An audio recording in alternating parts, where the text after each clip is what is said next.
Hello, I'm Darren Magee, and today's topic comes from some questions asking about the term conversational narcissist. So in this video, I'll outline what the term means and give some examples. So if you find this topic to be interesting, please consider subscribing. So conversational narcissist is not a type of narcissism such as grandiose or covert. It is generally considered to be a specific pattern of communication exhibited by people high in narcissistic traits. It could perhaps be better described as conversational narcissism. But it describes when narcissistic people consistently shift the focus of conversations to be about themselves. They dominate conversations, discussions, and show little interest in other people's contributions. Now, there can be some overlaps with what's known as induced conversation, but that is something different. With induced conversation, there is often an intent, whereas with conversational narcissism, the behavior is often unconscious. It's driven by a self-centered mindset. And I will be covering induced conversations in a future video where I'll go into more detail. But when in conversation with other people, narcissists tend to exhibit poor listening skills. They show disinterest in what others have to say. You kind of get the feeling you're being talked at rather than being talked to. Sometimes you might see them stare blankly whenever someone else is talking until they find a way to turn the conversation back to being about themselves. You might even see them become flustered and frustrated that others are talking and they're not. So some examples of conversational narcissism could be, first of all, in a group setting. They just keep on talking about themselves, dominating the space. Now, if others do try to talk, well, they may allow them for a moment or so before jumping in with some unsolicited feedback, then go back to talking about themselves again.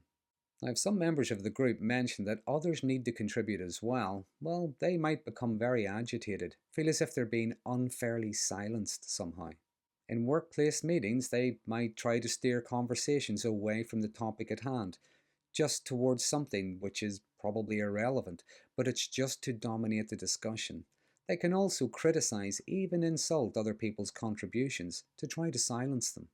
Narcissistic people tend to be very envious and competitive. So when in conversation with others, it really doesn't matter what the topic is. They will try and outdo it somehow. It's like a constant game of one-upmanship. For instance, if someone mentions they're looking forward to a holiday break they've planned, well, a narcissist might start talking about the most amazing holiday they had last year. Or they might talk about someone they know who went to that place and it was horrible, they had an awful time. If someone shares good news, well, it isn't as good as what happened to them. If they share upset or distress, well, no one has it as bad as they do. No one has been treated so unfairly or badly as they have. In fact, in long-term relationships with narcissistic people, most people tend to stop sharing news, whether it's good or bad, because of the envy, the competition, and the lack of empathy. If they share good news, it's either ignored, criticized, or played down by the narcissist. It's not that big a deal, or it's unfair because of their sad life. Others only succeed because of luck, or because they were unfairly favoured. Now, if someone shares bad news with them, well, a narcissist might react badly if they think it will affect how others see them somehow. But generally, they take delight in it. It's their chance to feel superior, point out all the errors that they would never make. So in relationships with narcissists, most people learn to keep quiet about anything. Next, whenever narcissists are in conversation with others, they tend to be experts in any particular subject. Even if they were talking to a nuclear physicist with 30 years' experience in their field, a narcissist will talk to them as if they know as much, if not more, about nuclear physics. You often hear them repeat phrases and slogans they've either picked up from other conversations or things they've seen or read on social media. However, if questioned, they're generally unable to expand on anything. But because of their fragile ego, it would be too difficult for them to say they don't understand a concept or they don't have an answer. So they just keep talking, saying things out of context, some things that make no sense, just to try and sound intelligent. Another example of conversational narcissism is when they start giving advice that hasn't been asked for or is perhaps even needed. Regardless of whether it's good advice or not, it's just offered. And it's not just because they're trying to be helpful, it's more self-serving than that. Even if they've no idea what they're talking about, it's just about sounding confident or clever. Narcissists have a lack of empathy, so they don't really see things from other people's perspectives. They generally offer suggestions based on what makes them look or sound good, or what gives them control, as opposed to what someone might actually need. And due to their lack of empathy, they might not necessarily pick up on other people being bored listening to them, trying to change the conversation to anything else, or even just try to get away from them. As the expression goes, they don't read the room due to being caught up in their own sense of self importance. And even those closest to them might actually even feel embarrassed for them. Next, unless they are specifically looking for information, they don't really have an interest in what others have to say, but they might just listen enough so they know when to interrupt. They generally interrupt with things like, "Oh, that reminds me of the time that," or "Oh, you think that's bad? Well, wait till you hear what happened to me." Then off they go on their monologue. Even in emails or text messages, they might respond to simple questions with paragraph after paragraph of words, phrases, and you've really no idea what you're reading. It's almost like you have to decode it. And lastly, narcissistic people tend to struggle with anything they consider to be any form of criticism. So if they're trying to dominate a conversation, that could be someone just trying to get a word in. They feel as if they're being interrupted.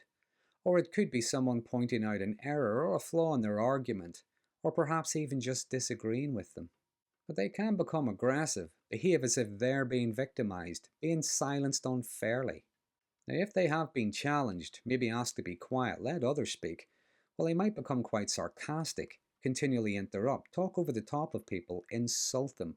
What they won't actually do is listen.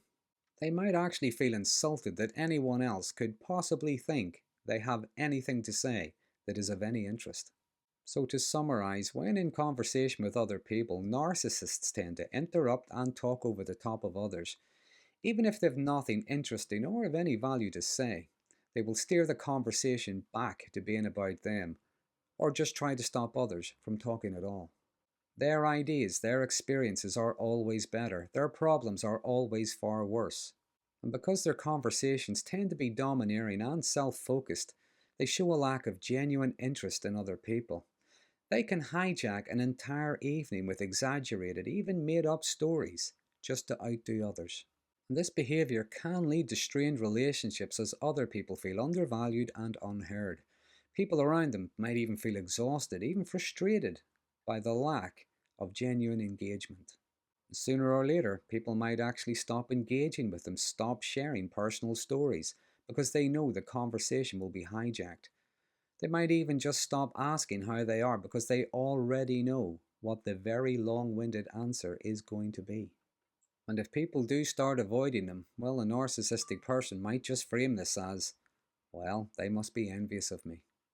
So that's a brief outline of a conversational narcissist, or perhaps narcissistic conversation.